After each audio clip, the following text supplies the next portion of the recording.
In our last lesson, we worked on the idea of precision and accuracy. सही, हमने precision की details में बात की थी कि किस तरीके से number of decimal places जो है हमें precision के बारे में information देते हैं, और accuracy का ताल्लुक इस बात से होता है कि how close the values are to one another, to the actual value, sorry, one another में तो precision था कि values आपस में कितनी नज़दीक हैं वो precision बताती है, और वैल्यूज असल वैल्यू से कितनी नज़दीक है वो चीज़ एक्यूरेसी बता रही होती है। आज एरर्स के ऊपर और अनसर्टेनिटी के ऊपर बात की जाएगी। सही, ये दो चीज़ें इस तरह से मैं एरर एक्यूरेसी और प्रिसिशन वाली बात की, इसी तरह से दो वर्ड्स भी हैं, एरर एंड अनसर्टेनिटी। तो दोनों में खासा डिफरेंस है। कॉमनली हम इनको एक साथ ही बोल देते हैं, लेकिन ये है कि देयर इज़ अ डिफरेंस, और आज हम पहले एरर के ऊपर बात करेंगे, फिर अनसर्टेनिटी के ऊपर बात करेंगे। मैं इसको डिफरेंस के तौर पे नहीं कराऊंगा क्योंकि दोनों ही काफ़ी डिटेल्ड है। तो इसमें जब the very first thing is the error. अगर आप एरर को डिफाइन करना चाहें तो देखिए, error is simply a difference between the calculated value and the true value. जो वैल्यू आपने कैलकुलेट की या आपने मेजर की उसमें और असल वैल्यू में जो डिफरेंस होता है वो आप एरर कहलाता है आपके लिए। तो डिफाइन करना तो खैर आसान है, इसको मैं यहाँ पे देता हूँ।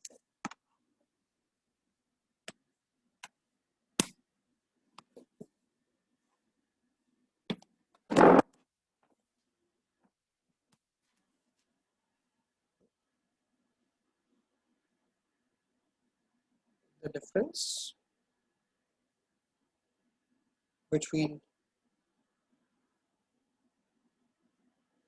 the calculated or measured value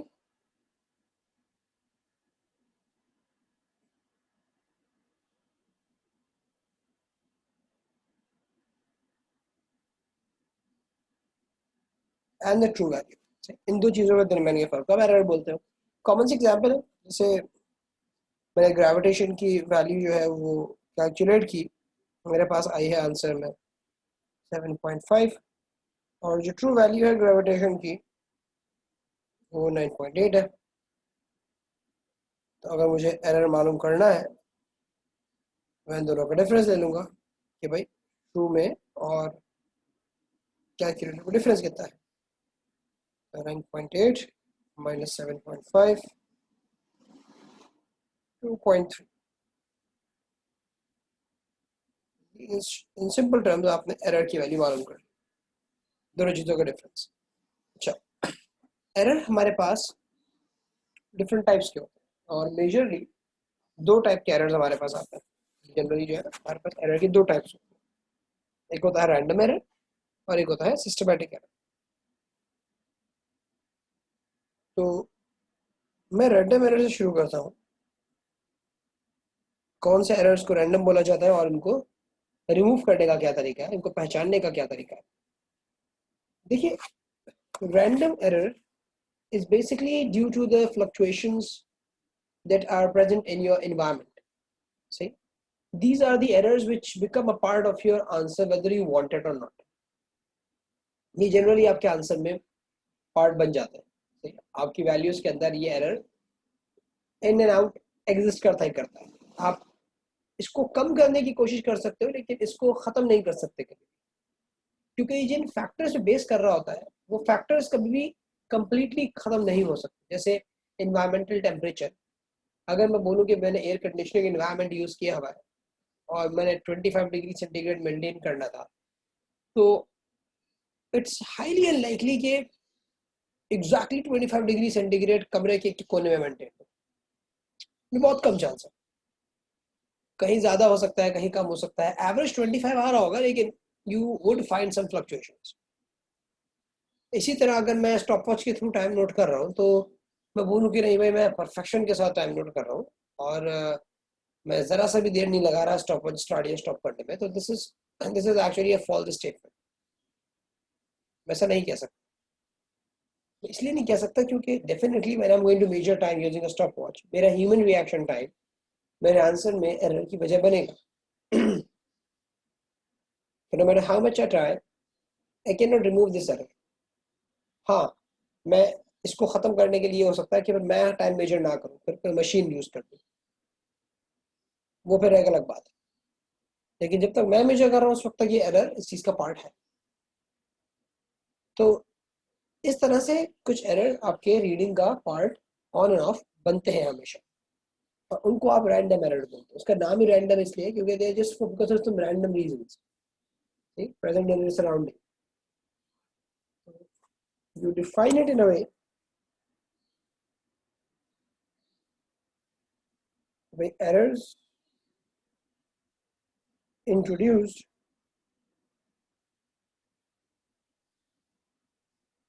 in the answer due to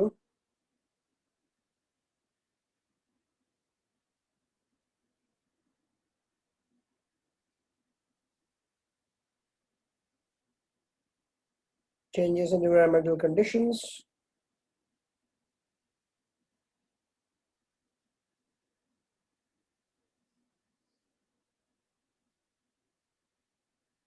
human reaction time, etc.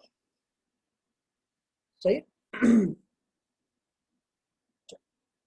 इस एरर को रिड्यूस किया जा सकता है, बिल्कुल ख़त्म नहीं किया जा सकता। बिल्कुल ख़त्म करने के लिए फिर आपको बहुत ज़्यादा सोफिस्टिकेटेड इक्विपमेंट इस्तेमाल करने पड़े। उसमें भी फ्लक्चुएशन कम हो जाती है लेकिन ज़ीरो नहीं होती। आप कितना ही प्रिसाइज इंस्ट्रूमेंट इस्तेमाल कर लें, आप अगर एक रीडिंग को 6 मरतबा लोगे तो 6 की 6 मरतबा आपको उस रीडिंग में फ्लक्चुएशन नज़र आएगी। हो सकता है 6 में से 2 या 3 मरतबा रीडिंग बिल्कुल एग्जैक्टली सेम आ जाए, लेकिन बाकी 3 मरतबा आपको रीडिंग में स्लाइटली वेरिएशन मिलेगी, भले ही आप कितना ही प्रिसाइज इंस्ट्रूमेंट क्यों ना इस्तेमाल करें। आप खुद एक्सपेरिमेंट ना कर रहे हो, कोई बहुत अच्छी सी मशीन इस्तेमाल कर रहे हो, तब भी you will find variation. Even the large hadron collider when you are working over there, it gives you answers in variation। Large hadron collider, आप जिनेवा स्विट्जरलैंड के अंदर एक मशीन, पूरा जो एक टनल बना हुआ है जिसमें पार्टिकल एक्सेलरेट करवाए जाते हैं और उनकी कोलिजन करवा के नए स्मॉल पार्टिकल्स, सब एटॉमिक के भी सब एटॉमिक पार्टिकल्स के ऊपर रिसर्च हो रही होती है। Even over there the answers what you get are not always exactly the same. You find some differences even though if you repeat the experiment, like for example 10 times or 20 times, there is always a slight fluctuation, maybe in the 10th of a decimal place or the 20th of a decimal place, बहुत small level पे जाके, लेकिन there is, क्योंकि उनके लिए तो फिर वो 20th decimal place में वेरिएशन भी काम की होती है ना, they are working on very precise scales। जरा सा भी कोई चेंज, क्योंकि आप देखो ना सब एटॉमिक के भी सब एटॉमिक पार्टिकल्स, इवन न्यूट्रॉन किससे बना उसके ऊपर भी रिसर्च हो रही है, प्रोटॉन किससे बना उस पर रिसर्च हो रही है। तो वो तो वैसे ही इतने छोटे हैं, और फिर उनके भी सब एटॉमिक पार्टिकल्स के बारे में अगर आप बात करना शुरू कर दो तो फिर definitely very, you have to be pretty much precise। So these errors, they can be reduced by repeating and taking an average। You can do like reduce this error, so yeah, eliminate this error, not I would rather say eliminate, I will say reduce this error by repeating the experiment several times and take an average।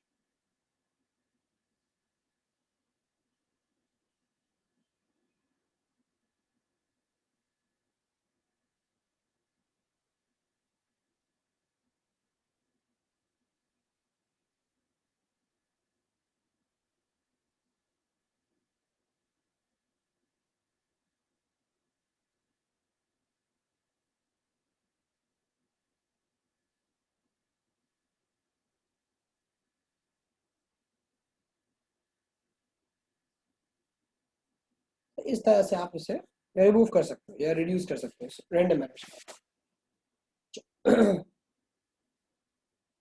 Random errors की वजह से आपका जो data है ना उसमें scatter आता है, बिखरता है data.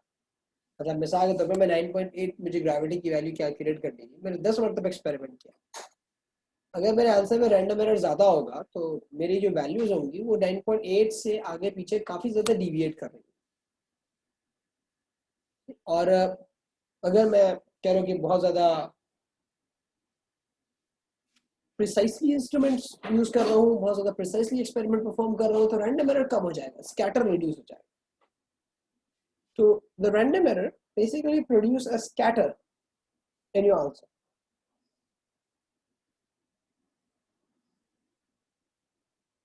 random errors produce scatter in the sample data collected.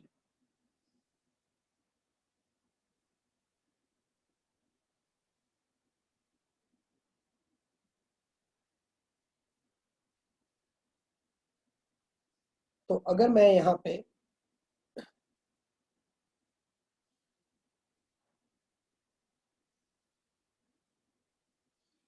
वही ग्राफ इसका जनरल बना दूं कि भाई ये नंबर ऑफ रीडिंग्स है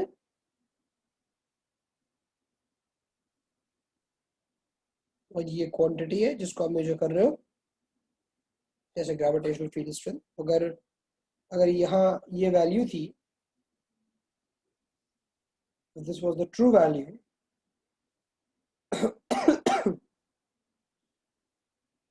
तो अगर हमें ये समझ लें कि रैंडम एरर कम है तो डाटा ज्यादातर आपके ट्रू वैल्यू के नजदीक मिलेगा, स्कैटर कम मिलेगा आपको। लेकिन अगर रैंडम एरर ज्यादा है आपको स्कैटर ज्यादा मिलेगा।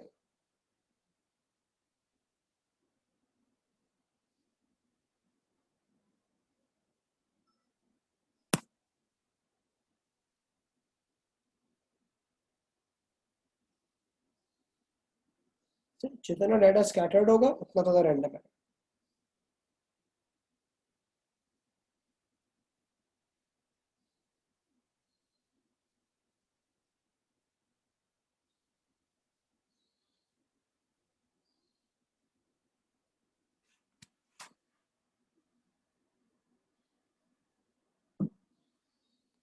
अच्छा, इसी तरह अगर ट्रेंड लाइन के हिसाब से देखा जाए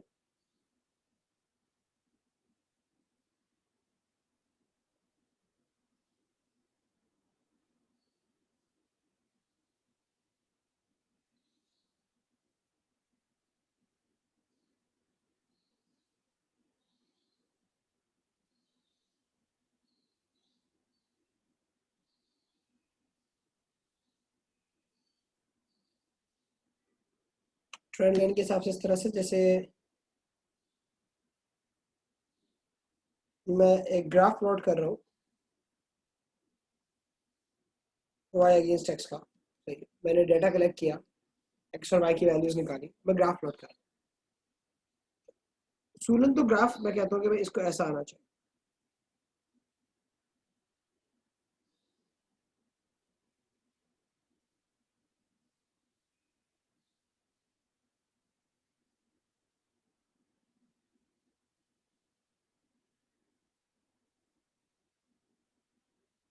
Just taking an example, the graph should be like this.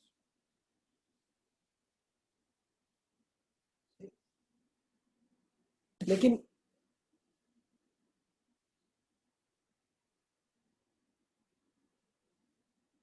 कि भाई सारे पॉइंट्स जो है वो लाइन पे आ रहे हो, this would be an ideal graph.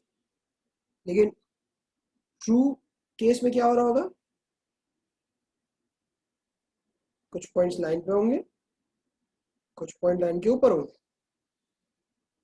You would definitely have a scatter of data कि कुछ पॉइंट्स पे आ रहे होंगे लाइन, कुछ पॉइंट के ऊपर आ रहे होंगे। ये जो ऊपर नीचे की स्कैटरिंग है ना लाइन के अराउंड, ये रैंडम एरर शो कर, सारे पॉइंट लाइन पे नहीं है, कुछ लाइन से ऊपर भी है, कुछ लाइन से नीचे भी। तो जो ट्रू है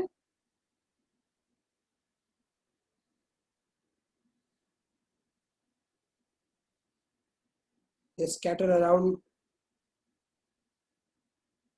the trend line। Trend line का मतलब जो लाइन असल है, जो फॉलो होनी चाहिए थी, उसके अराउंड स्कैटर मिलेगा। जब बेस्ट फिट बनाते हो, बेस्ट फिट इसीलिए बनाते हैं क्योंकि सारी वैल्यूज फिट नहीं होती। जैसे होता है best fit on these points is this one, ये ट्रेंड भी फॉलो हो रहा है और पॉइंट्स भी इक्वली डिस्ट्रीब्यूट हो रहे हैं, तमाम चीजें आपको मिल रही है। ये चीज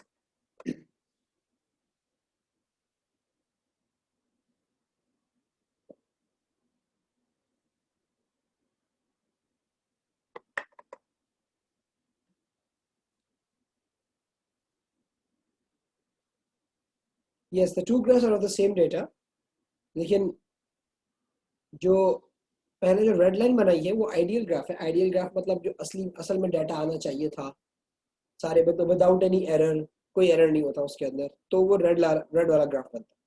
और उसमें जो पॉइंट्स लगे हुए होते हैं वो रेड वाले पॉइंट्स लगे हुए, अगर कोई वेरिएशन नहीं होती तो। लेकिन ब्लू जो है वो ट्रू केस है। ट्रू इन द सेंस मतलब असल में होता क्या है एक्चुअली, आपकी तमाम वैल्यूज तो सेम नहीं आती ना। ऐसा तो नहीं होता कि परफेक्ट आंसर्स आ रहे हो सारे, कोई एरर ही ना हो उसके अंदर। तो जब भी आप ग्राफ बनाते हैं, अभी आप एक्सपेरिमेंट जब करेंगे एएस के अंदर, तो आप देखोगे कि होता है कभी कभार ऐसा कि अगर 6 रीडिंग्स लिए, 6 की 6 लाइन पे आती है, बड़ा जबरदस्त ग्राफ बनता है। मतलब आप कहते हो कि सर एक पॉइंट भी लाइन से नहीं हट रहा है। जब आप पॉइंट्स लगाते हो they all lie on the line. ऐसा होता है लेकिन कम होता है। शायद अगर 30 स्टूडेंट्स की क्लास में एक या दो बच्चों के पास ऐसा रिजल्ट आ जाए, वरना जनरली होता है कि पॉइंट्स ऊपर नीचे थोड़ा सा डिविएट करते ही करते हैं। इवन अगर हम टीचर्स भी सॉल्व करें तो 6 में से शायद 5 पॉइंट्स लाइन पे होंगे, छठा पॉइंट हो सकता है थोड़ा सा ऊपर रह जाए, ऊपर थोड़ा सा नीचे रह जाए।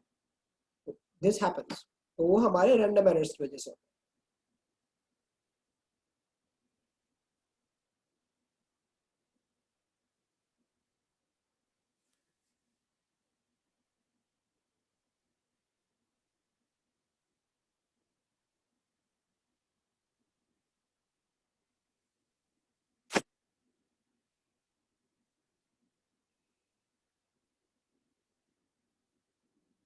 यहाँ तक कोई कंफ्यूजन? अगर कोई अंडरस्टैंडिंग में प्रॉब्लम है तो पूछ लो।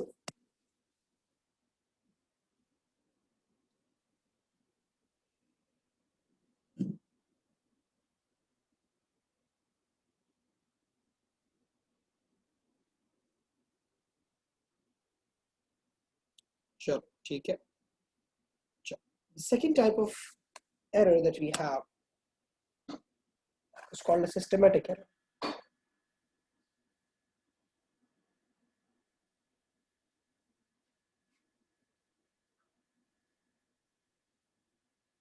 अच्छा, सिस्टमेटिक एरर क्या चीज होती है, इसके ऊपर बात करते हैं।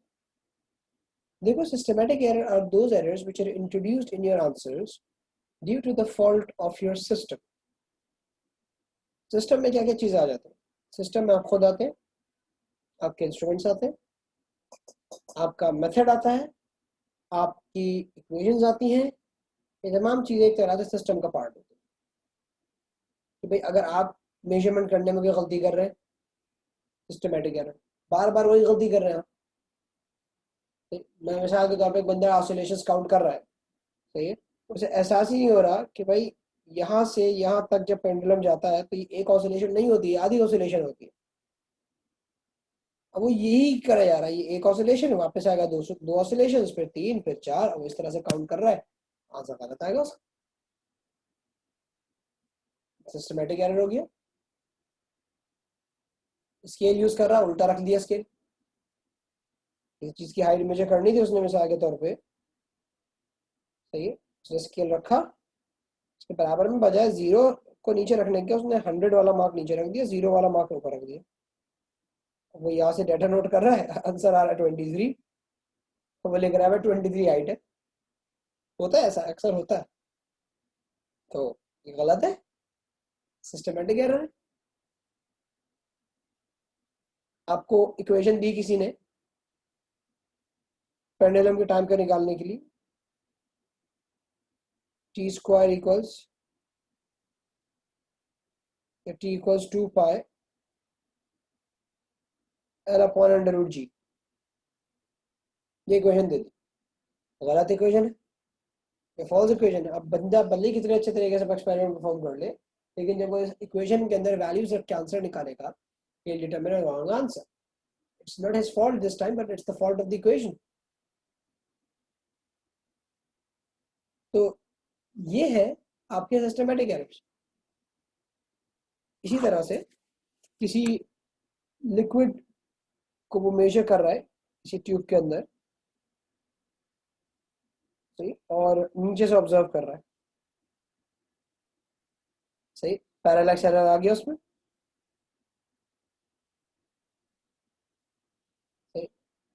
This is a systematic error. बेटा ह्यूमन एरर रैंडम भी हो सकता है, ह्यूमन एरर सिस्टमैटिक भी हो सकता है, क्योंकि ह्यूमन एरर का मतलब है इंसान गलती कर रहा है। विस्तार एक रैंडम वाली गलती भी कर सकता है और एक सिस्टमैटिक वाली गलती भी कर सकता है। रैंडम वाली मिस्टेक वो कब करेगा, जब उसका ह्यूमन रिएक्शन टाइम इन्वॉल्व हो जाएगा। जानबूझ के नहीं कर रहा, लेकिन हो रही है। कभी जल्दी स्टॉप वॉच बंद कर रहा है, कभी देर से स्टॉप वॉच बंद कर रहा है, ये रैंडम है उसका। भाई he can not be perfect in that, is not a machine. लेकिन सिस्टमैटिक क्या है भाई, बार बार नीचे से ऑब्जर्व कर रहा है, पैरालैक्स एरर आ रहा है उसका, मेथड गलत इस्तेमाल कर रहा है, उसे पता ही नहीं है ऑसिलेशंस क्या है। सही, इंस्ट्रूमेंट उल्टा रख दिया उसने, या एक ऐसा इंस्ट्रूमेंट इस्तेमाल किया जिसमें मार्किंग उड़ी हुई है कर लो आप रीडिंग, अंदाजा लगा रहा है, थोड़ी बहुत मार्किंग नजर आ रही है, दो मार्किंग है, तीसरी गायब है, चार मार्किंग है, फिर पांचवी गायब है, ये वाला मामला हुआ है। तो अंदाजा लगा रहा है यार यहाँ तक होगा, मेरे मुताबिक ऐसा होगा। ये सिस्टमेटिक एरर्स, इसलिए जनरल कैटेगरी दो ही होती है, रैंडम या सिस्टमेटिक। तो यहाँ पे ही मैंने कुछ एग्जांपल्स दी जिस तरह से आपके पास सिस्टमेटिक एरर आ सकता है।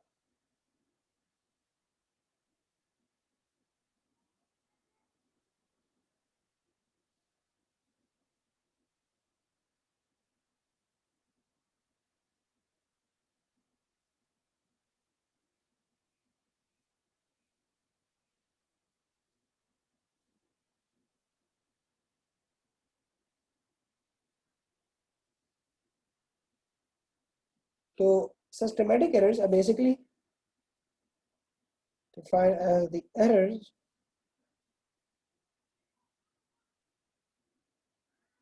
introduced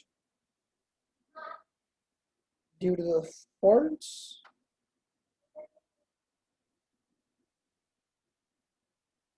in the method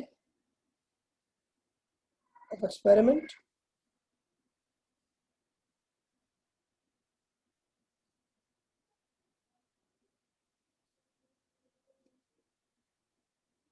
equations, or the instruments used.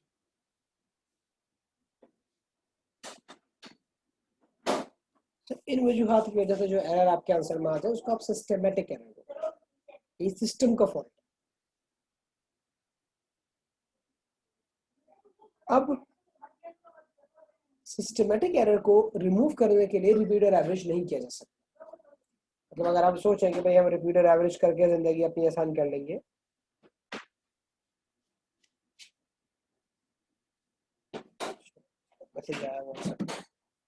तो systematic errors cannot be removed by repeating an average.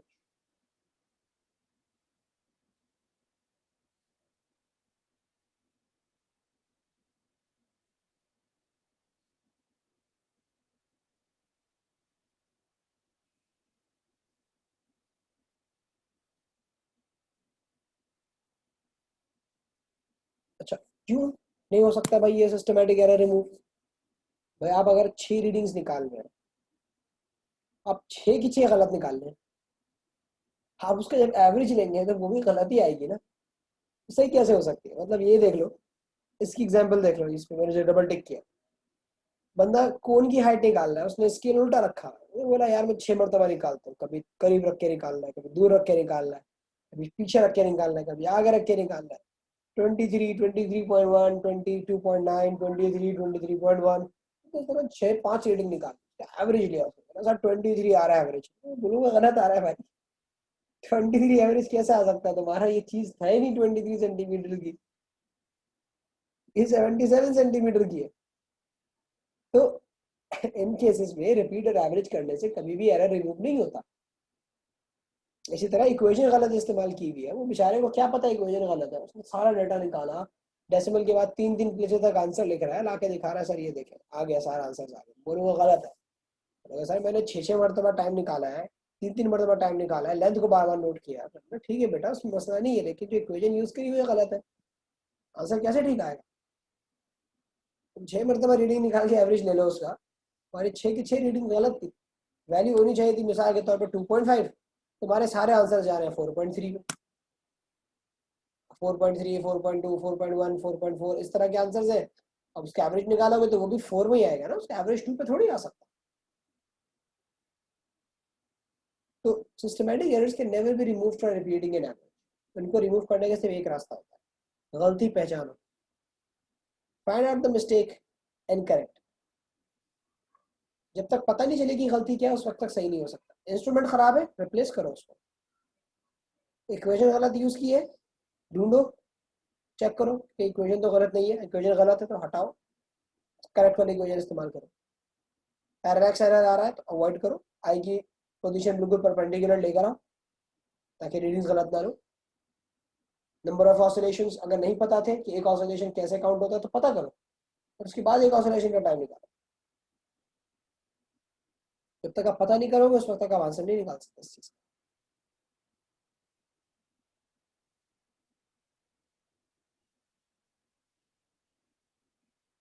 Oh sorry, not रही है।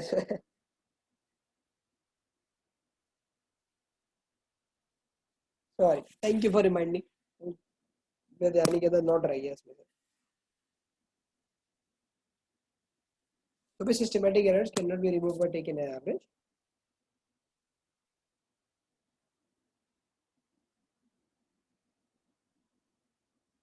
They can only be removed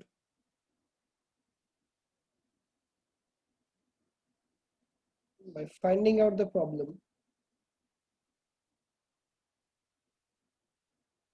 and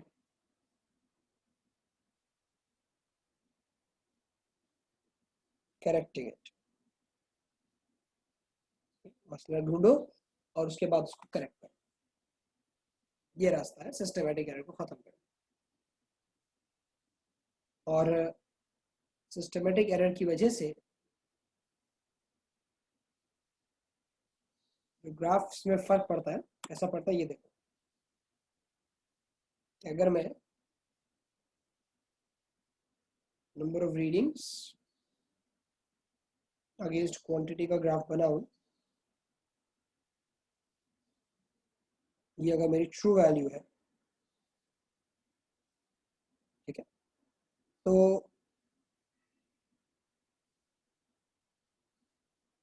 मैं अभी बोल रहा हूँ कि रैंडम एरर नहीं है मेरे पास। रैंडम एरर्स मैंने छोड़, एक मेरा डेटा ऐसा आ रहा है,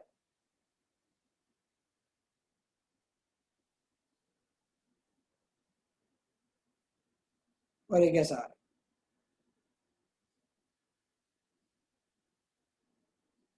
यहाँ पे I have a small systematic error, छोटा सिस्टमैटिक एरर।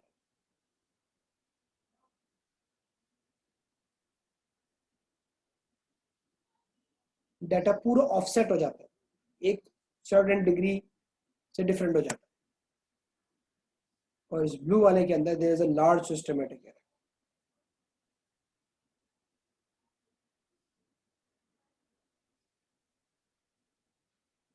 आपका जो गैप है ट्रू वैल्यू में और जो आपने कैलकुलेट किया उसमें बहुत बड़ा गैप आ रहा है। तो the entire readings are a certain degree offset from the true value।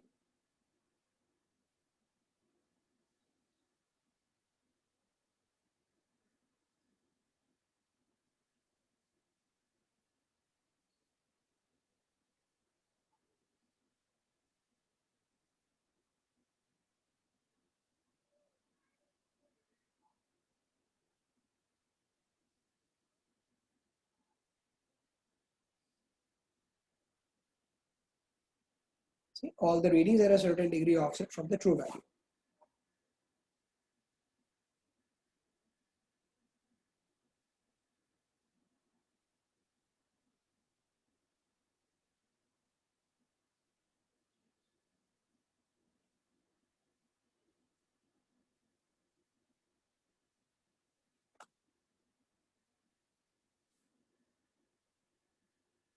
और वो जो ट्रेंड लाइन वाला ग्राफ होगा वो ऐसा बनेगा कि इधर से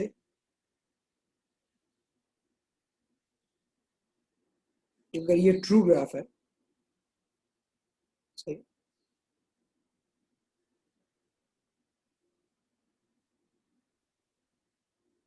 तमाम पॉइंट्स लाइन पे आ रहे हो, अच्छा अच्छा ग्राफ बने।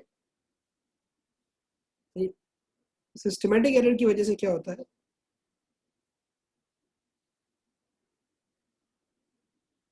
एक सर्टेन डिग्री ऑफसेट आ जाएगा, वैल्यूज आएंगी लेकिन थोड़ी सी डिफरेंट आएंगी। सारी वैल्यूज एक सर्टेन वैल्यू से कम हो जाएंगी या ज्यादा हो जाएंगी। तो या तो ग्राफ बिल्कुल उसके नीचे बनेगा या उसके ऊपर बनेगा, उस ग्राफ के अराउंड नहीं बन सकता। जो ट्रू वैल्यू है उसके साथ नहीं जाएगा, उससे एक सर्टेन डिग्री ऑफसेट मिलेगा हमेशा। तो यहाँ पे आपके पास वैल्यूज ऑफसेट ड्यू टू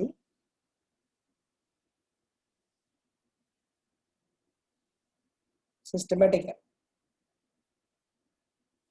इस तरह से आप अपने ग्राफ के अंदर पहचानते हो कि सिस्टमेटिक एरर आ रहा है या रैंडम एरर। ये वाली बात है सर।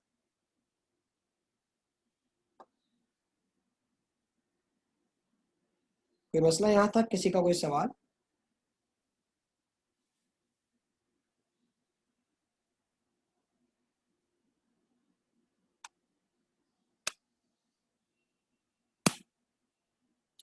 ठीक है, give me a minute. Huzaifa किस चीज में कैसे डिफरेंशिएट करेंगे बेटा?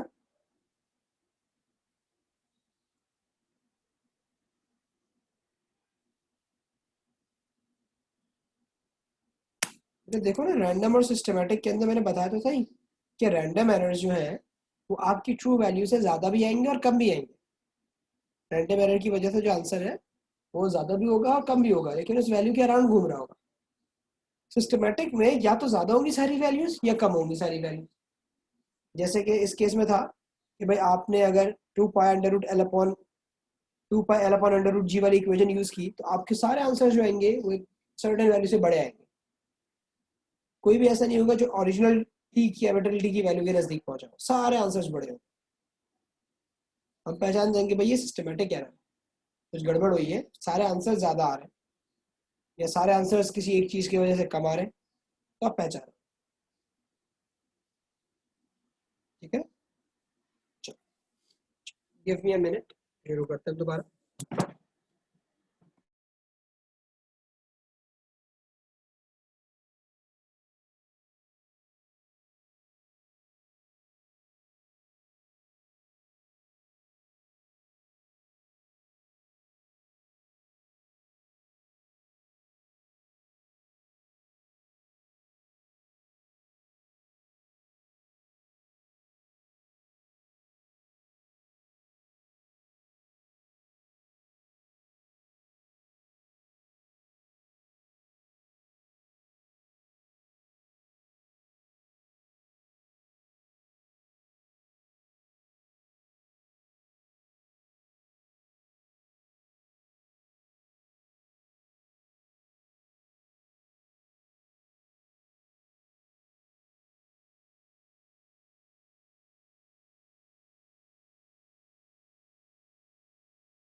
चलो अच्छा, तहा साहब क्या कह रहे हैं आप?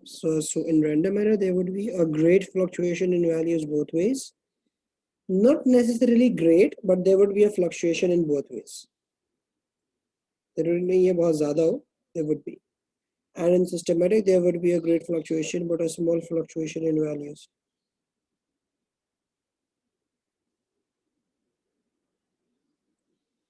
It's not about having a great amount of fluctuation or a small amount of fluctuation. Fluctuation would happen, could be small, could be large. Random errors के अंदर the fluctuation will be both sides. सही, random error में the fluctuation will be both sides. Values ज़्यादा भी होंगी, कम भी होंगी, सही. लेकिन systematic के अंदर या तो ज़्यादा होंगी या कम होंगी, दोनों sides पे फर्क नहीं आता. ये पहचानने का तरीका. चलो अब हम बात करते हैं अनसर्टेनिटी.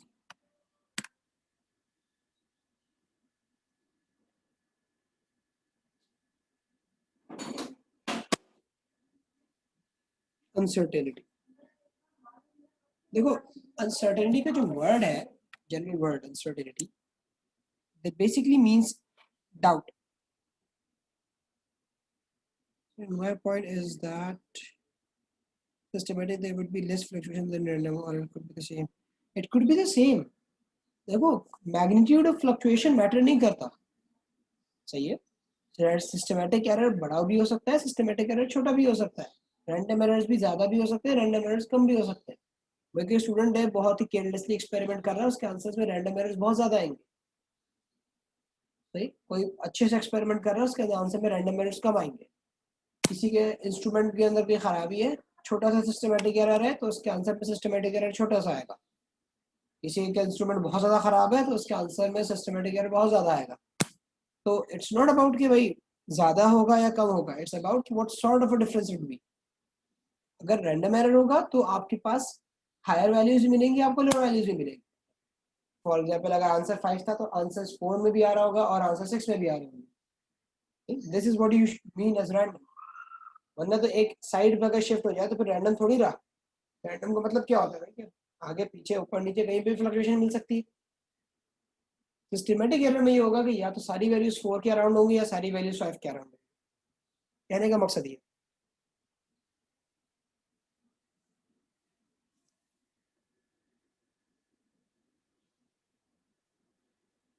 चलो अब बात करते हैं अनसर्टेनिटी. देखो अनसर्टेनिटी बोलते हैं डाउट को, अनसर्टेनिटी बोलते हैं हम डाउट को. आंसर है डाउट की तरह. एरर में और अनसर्टेनिटी में फर्क क्या होता है, इस चीज को भी समझते हैं. और ये डाउट से मेरा मतलब यहाँ पे, देखो एरर आप उस वक्त निकाल सकते हो जब आपको ये पता हो कि इस चीज की ट्रू वैल्यू क्या है.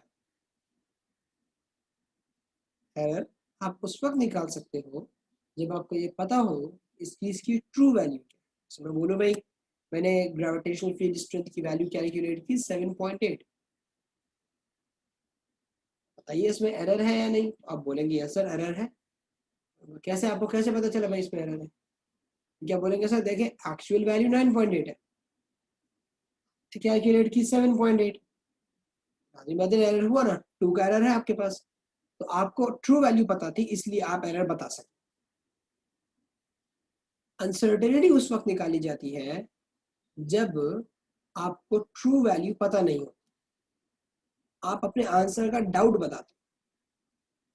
आप किसी स्टैंडर्ड से कंपेयर नहीं करते, आप अपने ही आंसर्स में कंपैरिजन करते कि भाई आप एक चीज जो है वो 5 मरतबा निकाल रहे हैं और 5 मरतबा थोड़ा सा डिफरेंट आंसर आ रहा है हर दफा, कुछ वैल्यू में ज्यादा आ रहा है, कुछ में कम आ रहा है. तो आप क्या कहेंगे, आप बोलेंगे भाई मेरा एक्चुअल आंसर 5 है, लेकिन +-2 का आप डाउट रखिएगा. +-2 बोल के आपने क्या किया, आपने सर पे से बोझ हटा दिया. आपने बोला कि भाई although my answer on average is coming out 5, लेकिन देयर वाज अ फ्लक्चुएशन. सही है, there was a fluctuation in my answer. There were certain values which were less than 5 and there were certain values which were more than 5. तो +-2 का margin रखेंगे. अगर कोई बंदा 5 के बजाय आंसर 3 भी देता है, इट्स एक्सेप्टेबल. अगर कोई बंदा 5 के बजाय आंसर 7 भी देता है तो भी इट्स एक्सेप्टेबल. इस चीज को +-2 को आप अनसर्टेनिटी बोलो कि भाई मैं इतना डाउटफुल हूं अपने आंसर। इसकी जगह कोई और स्टूडेंट आता, वो बोलता सर आंसर 5 है, और मेरी नज़र में ±0.5 का आप डाउट रख लें। बोलूँगा क्यों? बोलेगा कि सर मैंने आंसर तो निकाले थे, हाँ तो 5 के अराउंड रहे, लेकिन कुछ थोड़े छोटे आए थे, कुछ 5 से थोड़े बड़े आए थे। तो मैंने जनरल देखा तो मुझे पता चला कि 0.5 ऊपर नीचे है वैल्यूज ना, तो आप जो है उसको इतना डाउट रख लो। अगर 0.5 ऊपर भी जा रहा है किसी का आंसर, या 0.5 नीचे भी जा रहा है, तो ये एक्सेप्टेबल है। जैसे अक्सर पैकेट्स के ऊपर, जो आपके मिसाल के तौर पे कोई आप बाहर से परचेजिंग करके लेकर आए, पैकेट बने होते हैं ना, शान मसाले, नेशनल फूड्स वगैरह, या आपके पास कह लो कि कोई बटर का पैक है या किसी भी चीज़ का पैक है, तो उसमें अनसर्टिनिटी अक्सर कुछ कुछ ब्रांड जैसे हैं जो अनसर्टिनिटी लिख के देते हैं कि भाई ये है 50 ग्राम ±0.5 ग्राम, या +-1 ग्राम। 1 ग्राम ऊपर नीचे हो सकता है भाई, केस मत कर देना कि 50 ग्राम बोला निकल आया 49, तो आप केस करने खड़े हो गए। तो वो मार्जिन देता है, बोलता है भाई इतने इतनी फ्लक्चुएशन जो है वो काबिल कबूल रखिएगा, क्योंकि थोड़ा बहुत ऐड करने में, ऐड करने के अंदर मसाला गिर भी सकता है, हो सकता है कभी कुछ ज़्यादा आ जाए थोड़ा सा, तो इसलिए जनरल नेट वेट इसका 50 है, लेकिन +-1 ग्राम का मार्जिन है, यानी ये उनका डाउट है। अब उनके पास कोई स्टैंडर्ड थोड़ी था कंपेयर करने के लिए कि वो एरर बताते, वो एरर नहीं बता रहे अपने आंसर में, वो ये नहीं बोल रहे कि हमारे मास में इतना एरर है, 1 ग्राम का एरर है, नहीं, वो बोल रहे हैं इतना डाउट है, ये हमने इस पर 50 ग्राम डाला है, ये 50 ग्राम से ज़्यादा भी हो सकता है, 50 ग्राम से कम भी हो सकता है। बेटा आसान आंसर अनसर्टेनिटी का तो बाकायदा एक पूरा क्वेश्चन आता है आपके पास, जिसमें वो आपसे कैलकुलेट करवाता है कि जो रीडिंग्स है आपका, अगर आप उससे कोई कैलकुलेशन कर रहे हैं तो उसमें अनसर्टेनिटी कितनी, बाकायदा एक सवाल आता है। तो आप फिक्र ना करो, एएस के अंदर आपको अनसर्टेनिटी दी जाएगी, लेकिन अनसर्टेनिटी निकालते आप सिर्फ तब हो जब आप एक्सपेरिमेंट को 4 से 5 मरतबा परफॉर्म करो, वरना एक दफ़ा सॉल्व करने पे कैसे पता चलेगी अनसर्टेनिटी। मैंने एक एक्सपेरिमेंट एक ही मरतबा किया, 5.2 आंसर आया मेरे पास, अब मैं जाके थोड़ी किसी को बोल सकता हूँ कि मेरे आंसर में 0.1 का या 0.2 की अनसर्टेनिटी है। मैं क्यों नहीं बोल सकता? क्योंकि मैं इस बात का इल्म रखता हूँ कि भाई मुझे पता ही नहीं है इसके अलावा आंसर क्या है, मैंने तो एक ही दफ़ा कैलकुलेशन की, 5.2 आया। हाँ, अगर मैं 8-10 मरतबा कैलकुलेशन करता तो फिर मैं अनसर्टेनिटी निकालता, तो कैसे मैं बताता हूँ। जनरल में उसमें लिख देता हूँ कि अनसर्टेनिटी इज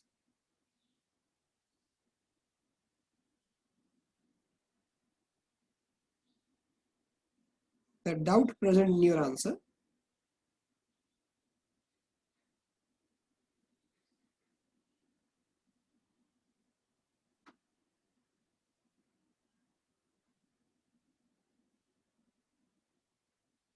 सी, अनसर्टेनिटी जो है वो आपके आंसर में मौजूद डाउट है।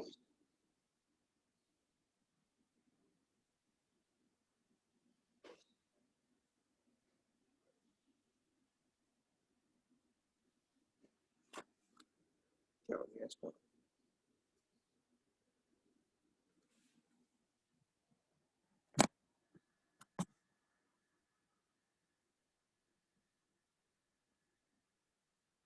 Tells by how much can your answer vary from the average value। सही, और अनसर्टेनिटी को प्लस माइनस में लिखा जाता है।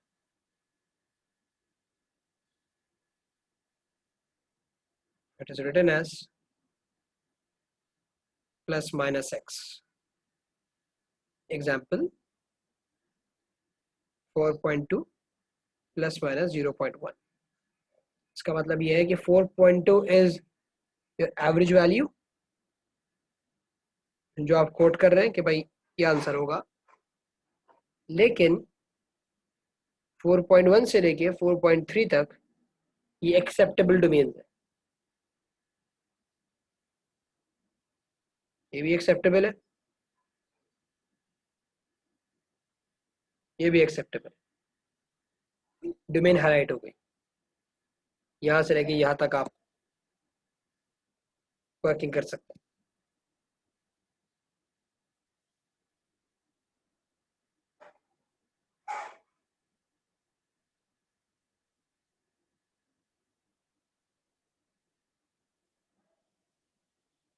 ये चीज़ है सारी, सही। अनसर्टेनिटी का बेसिक कॉन्सेप्ट जो है वो यहाँ आता है, और ये हम उस वक्त यूज करते हैं जब हमारे पास कोई ट्रू वैल्यू नहीं होती कंपेयर करने की। मतलब जब न्यूटन ने ग्रेविटी की वैल्यू डिटरमिन की होगी तो उसने एरर नहीं बताया होगा, क्योंकि he was the first person to determine the gravity of Earth.